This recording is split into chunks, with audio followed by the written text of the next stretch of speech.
Aujourd'hui, on va voir un cours sur deux disciplines très importantes en géologie qui sont la stratigraphie et la paléontologie.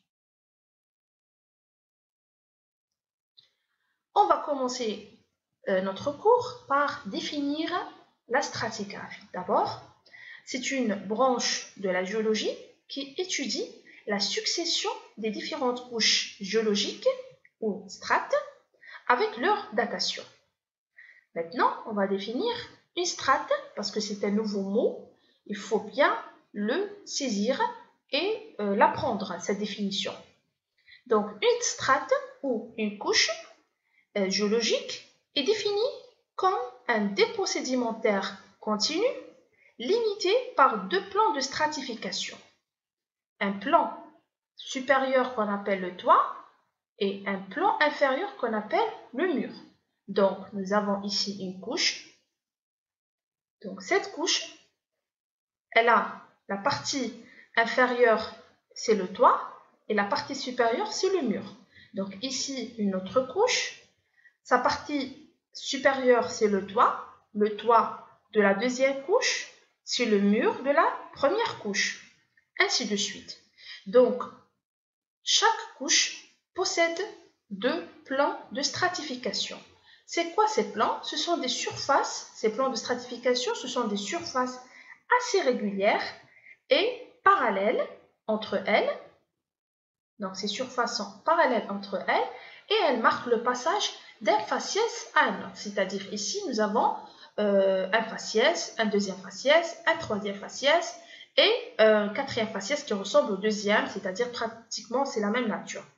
Mais ces surfaces, ces plans de stratification, ces surfaces régulières, c'est elles qui marquent le passage d'un faciès à un autre, c'est-à-dire un changement de faciès. Maintenant, c'est quoi un faciès?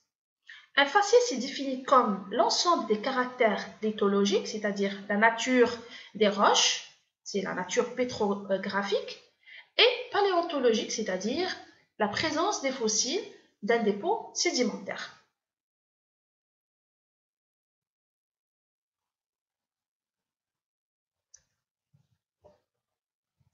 Il existe plusieurs principes de la stratigraphie.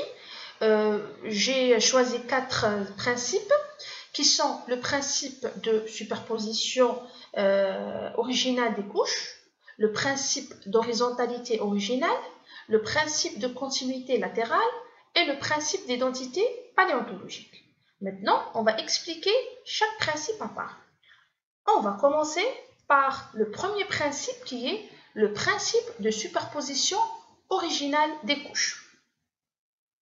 Ce principe énonce qu'une couche est plus récente que celle qu'elle recouvre, c'est-à-dire les couches les plus anciennes toujours se trouvent en bas et les couches les plus récentes se trouvent au haut. C'est-à-dire, si je prends ce schéma, nous avons 5 couches, la succession de 5 couches qui sont nommées de A jusqu'à E. Donc la couche la plus ancienne, c'est la couche A, c'est celle qui se trouve en bas. Et plus en allant vers la surface, on va vers des couches les plus récentes. Donc la couche la plus récente, c'est la couche E. D est plus ancien que E, elle est plus récente que C. B est plus récente que A, est plus ancien que C.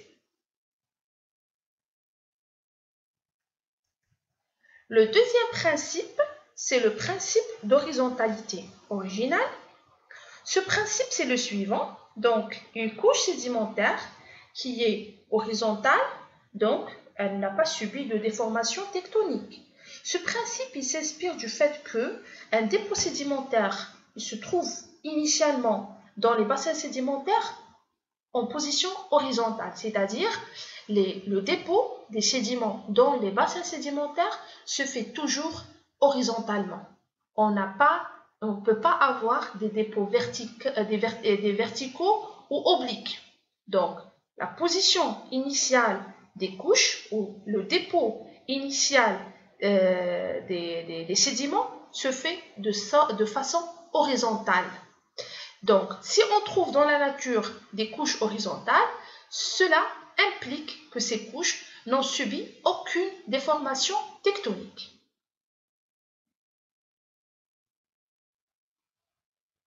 Le troisième principe que j'ai choisi, c'est le principe de continuité latérale. Ce principe indique que la couche sédimentaire ou les couches sédimentaires se sont déposées en continuité latérale. Cela implique que, à l'origine de la formation d'une couche, les mêmes phénomènes se sont produits en même temps et en même endroit. C'est-à-dire que ici, la couche 1, elle a le même âge partout, sur tout son étendue. La couche deuxième, la même chose. La troisième couche, la même chose. Donc, une couche, elle a le même âge partout, sur toute son étendue, même si elle se trouve de part et d'autre d'un océan, par exemple. C'est-à-dire ici, il y avait l'effet de l'érosion qui a fait disparaître une partie de la couche 1, de la couche 2 et de la couche 3. Donc, malgré tout, la couche 1 qui se trouve ici et qui se trouve ici et qui se trouve là ont tous le même âge.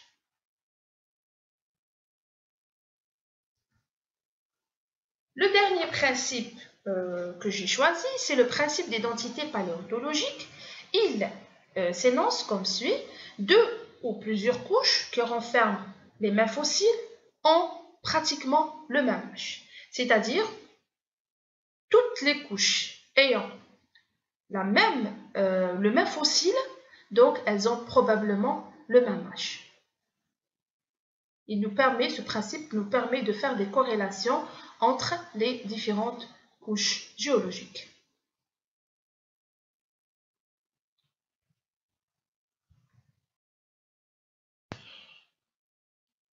On va voir maintenant l'échelle des temps géologiques ou l'échelle stratigraphique. C'est une division des temps géologiques qui est basée sur l'étude des strates ou des couches géologiques qui ont été déposées successivement au cours des temps géologiques. Cette échelle est divisée en plusieurs colonnes. Nous avons les éons. L'éon, c'est la plus grande unité de l'échelle dans l'échelle stratigraphique. C'est la plus grande unité. Il existe deux éons.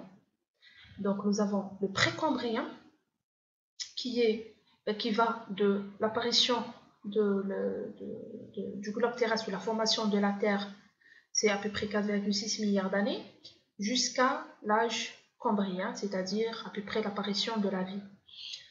Donc, et le phanérozoïque, ça veut dire, c'est le deuxième éon, qui veut dire la vie apparente. L'éon est subdivisé en ères, mais ça ne concerne que le phanérozoïque, uniquement, parce que le précambrien, il n'y a pas d'ère dans le précambrien. Donc nous avons uniquement le phanérozoïque qui est subdivisé en ères. Il est subdivisé en trois ères, qui sont le paléozoïque, qui veut dire la vie ancienne, le mésozoïque, ça veut dire la vie moyenne, il est appelé aussi l'âge des dinosaures, et le cénozoïque, ça veut dire la vie récente, c'est l'âge des mammifères. Donc après les ères, nous avons les périodes. Donc chaque ère est subdivisée en plusieurs périodes. Donc on va commencer par le paléozoïque, qui est subdivisé en 6 périodes, qui sont, la plus ancienne, c'est le cambrien, qui va à peu près entre 542 millions d'années à 488 millions d'années. Donc il est marqué par l'apparition des premiers organismes à coquilles.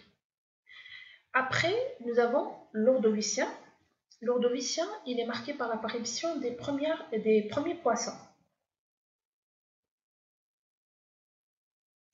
Nous avons le silurien, c'est l'apparition des premières plantes.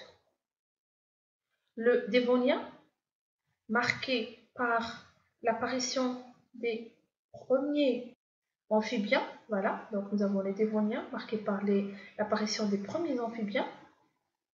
Le carbonifère, donc les premiers reptiles. Et nous avons le Permien, c'est-à-dire la distinction de la majorité des animaux marins.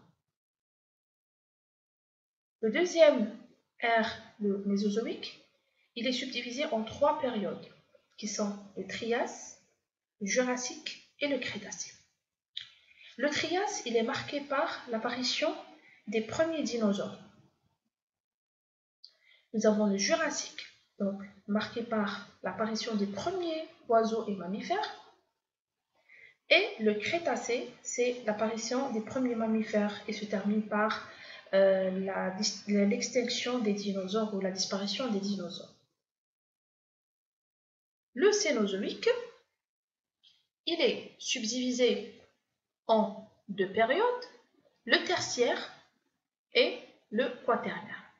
Le Tertiaire, il est marqué par le développement des mammifères et le Quaternaire, il est marqué par l'apparition de l'être humain. Donc, ces périodes sont subdivisées en époques qui sont des plus petits. Puis, après les époques, nous avons les étages, etc. Cette échelle, elle est régulièrement mise à jour et révisée et mise à jour.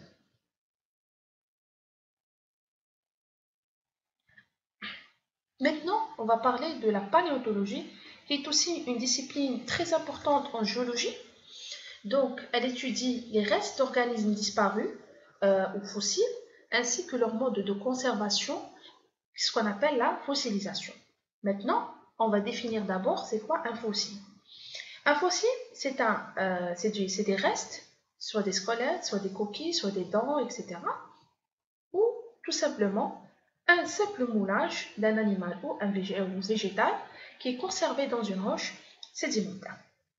Ces fossiles sont utilisés pour dater les couches et aussi pour reconstituer les milieux de vie anciens, c'est ce qu'on appelle le paléo-environnement. La fossilisation, c'est l'ensemble des processus ou des étapes qui permettent le remplacement partiel ou total de la matière organique de l'organisme mort par des minéraux. Et elle aboutit à la formation de fossiles. On va prendre un exemple des étapes de la fossilisation d'un poisson, c'est-à-dire on va expliquer les différentes étapes pour mieux comprendre c'est quoi la fossilisation. Donc, on commence par la première, c'est la première étape. Donc, nous avons ici un poisson qui se trouve dans son milieu naturel, c'est-à-dire dans son milieu de vie, dans l'océan par exemple. Après, ce poisson, quand il meurt, il coule au fond de l'océan. Donc, quand il coule, son cadavre il sera enfoui dans le sédiment. Il sera enfoui dans le sédiment. Après, le poisson il va se décomposer. Donc, la matière organique va se décomposer, va pourrir, et il ne reste que le squelette solide. Donc, le sédiment, qu'est-ce qu'il va faire? Il va recouvrir le squelette. Le sédiment recouvre le squelette.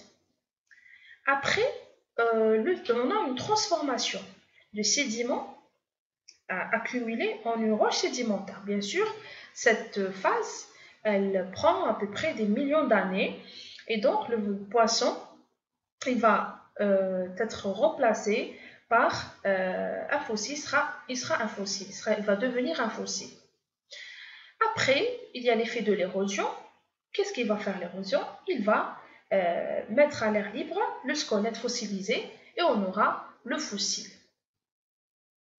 Et voilà, donc j'ai choisi un exemple simple des différentes étapes de fossilisation. Pour mieux comprendre, j'ai pris un exemple pour un poisson. Et c'est pratiquement les mêmes étapes pour la majorité c'est-à-dire la formation des fossiles. Bon, je termine mon cours aujourd'hui sur ces 2 sciences très importantes en géologie, la stratigraphie et la paléontologie. Donc, j'espère que ça a été clair.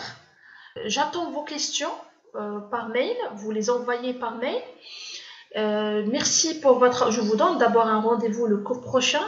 Ce sera le dernier cours sur la tectonique.